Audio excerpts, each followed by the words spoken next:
In the legal world, there is something known as the chain of custody. The chain of custody refers to who basically has had their hands on the evidence. Where has the evidence been since it has been acquired? And that's a question that comes up related to Scripture.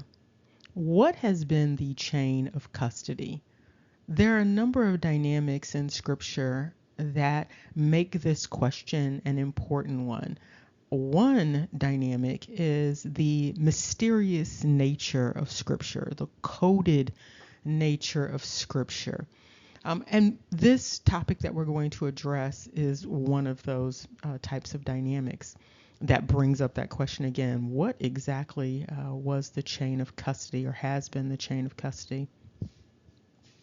So what we're going to be doing is looking at this topic of a collective of people known as the HORI. And here you can see a depiction of an individual who has been identified as a HORI. Now, this piece of artwork is supposed to be maintained by the Met Museum. It indicates here this colorful scene depicts HORI at his funerary meal, wearing a cone of fragrant incense on his head. The heaped table is described as an offering of all things good and pure for the spirit of OSIRIS HORI, justified. The offerings include 3 white loaves of bread, a cut of meat, and various vegetables. Beneath the table are 2 sealed jars of beer. The scene was painted on a linen sheet that was probably a shroud laid over HORI's coffin. So this is noted as the Shroud of HORI. This HORI name is presented as an entity that is a priest of Osiris. Osiris in Egyptian mythology is a very central figure with a tragic narrative. And so these individuals who have been identified as HORI carry on this priesthood related to Osiris. Now, there are a number of dynamics related to this HORI name, and we're going to check out a few of them. If anyone has additional insight related to the HORI or anything related to this topic, please share that insight. One thing that has been noted about the HORI is that it appears that HORI might be plural, meaning priests of Osiris, whereas Horus would be the singular for a single priest of Osiris. Because of letter interchanges, you might see this HORI or Horus construct written in different ways. And so you might see HOR, HAR, HER, HIR, HUR, with the R being the dynamic that is conserved with respect to all of these transliterations. HORI is also associated with the idea of a mountain, and you might even see hor, har, or her used to indicate a mountain. And so this HOR, HAR, HER, HIR, HUR, all of these constructs also suggest the idea of the head of something and also the chief or the principal of something. And so that's important to keep in mind with respect to this HORI. So HORI is also indicating a mountain. HORI is also indicating a chief or a head, or what some people might think of as the king, the monarch.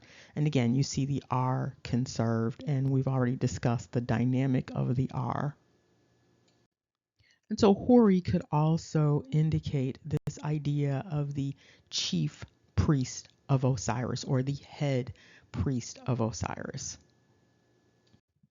Now this is when it gets interesting. What we find when looking in Scripture is HORI is in Scripture. It's confusing though because it has that ITE at the end of it. And so therefore it might not be readily apparent that that's what's going on. And so there is a collective of people in Scripture understood as the Horites. They are associated with Mount Seir. Um, but there's another thing that stands out about the Horites, which is actually pronounced Hori. The Horites, or the Hori, are identified as the Aboriginal Idumeans. In other words, the Edomites, or the Edomi, also associated with Esau. And so the Horites, or the Hori, are those of Edom. You know, Edom is such an interesting construct because Edom is, of course, associated with Adam or a dome. And a dome simultaneously means red and man. And so when you have red man, you are basically saying red, red, and man, man. But these Idumeans, these Edomi, these entities are sort of second Adams. And this Edom or Adam again means red man. What's also interesting is when you look at the depictions of the Hori, they also fit that red man description. And here you can see in Strong's, and this is in the Hebrew, the Hori. And you can see how confusing this is. And so this is for the Horites. This is at 2752. However, when you look at what's supposed to be the phonetic pronunciation, it's Hori. And so that also adds to the confusion because it's really Hori.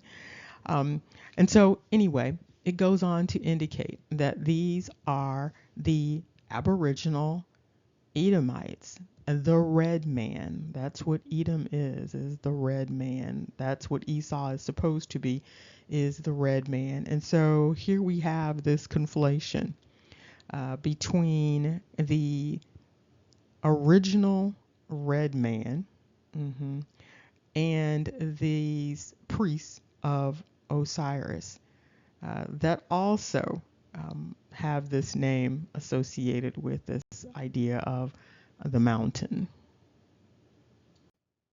And here you can see another transliteration of Hori with Horim and of course Horite, but again, the Horite is really just Hori. Now here's some additional information about this people group. It indicates here the term Hori refers to the Horites, a group of people mentioned in the Hebrew Bible. They are described as the original inhabitants of the region of Seir before the descendants of Esau, the Edomi, took possession of the land. And so there's a conflation going on here with respect to the Edomi, Esau, and the Idumeans. And really, Edomi is supposed to be the equivalent of Idumea, okay? And so before they took possession of the land. And so that land was noted as Edom. It was never named Esau. It was always named Edom. So it was always named basically red and man. The Hori are often associated with cave dwellings. This doesn't mean that they lived consistently in the caves, but they dwelt in the caves, which is reflected in the etymology of their name, according to this particular narrative. And so, of course, you have caves that are often associated with mountains. And so it goes on to indicate that a Hori, is an inhabitant of Edom. And you can see the translations down below. You see Hori with the Hori, and then Horite with the ITE at the end and the ITES. And so here we see this very interesting conflation going on here with the HORI, or the priests of Osiris, and Esau. And so essentially, these identities are completely intermingled and very confused and confusing, quite frankly. And so we have these entities known as the Edomi, that are also the HORI. And then we have the HORI being the priests of Osiris. Not only the priests of Osiris, the chief priests of Osiris. And then we also have another interesting conflation going on with respect to the Maori people. The Maori people are also known as the HORI. Okay, so this is expanding in terms of these conflations. It's not clear that the Maori have been referred to as the red man, however, but they have definitely been referred to as the HORI. So, along with this naming conflation, we also have depictions of entities. And those who are identified as Egyptian, original Egyptian, they are often depicted as the red man. They are depicted as a dark brown, reddish tone, very reddish tone, just like you can see here. What's also interesting about the Egyptian identity, and Egyptian, by the way, is not in scripture, it can't be found in scripture, even though it's written as Egyptian in scripture, it's not in the original language. But there's another oddity related to the entities understood as the Egyptians in scripture. The name for the Egyptians in scripture is essentially Sar. Yes, Sar, Sartsar. And these entities are depicted as red men. And so there are a number of conflations going on here. And with respect to Sar, we can get into that. There are multiple meanings associated with this Sar dynamic, and we've talked about that before with respect to Sarah. There is that princely identification of Sar. There's also that deification dynamic related to Sar, but also Sar is associated with this idea of binding and being bound. And so you've got the crowned and the bound. But essentially, what's important here for the purposes of this correlation that we see is that the HORI are depicted as the red men, and the HORI are also identified as the original red men in scripture. And finally, what is noteworthy about these odd conflations is that when entities who identified themselves as the people of the book, the Moriscos and the Moranos, and that whole collective, when they went around the world looking for places to conquer and seize, when they came upon the entities that ultimately became understood as the American indigenous, what these entities stated was that they had discovered red men, and so they discovered the red man, and that's how American Indians have been identified throughout time, as these red men, these copper colored people.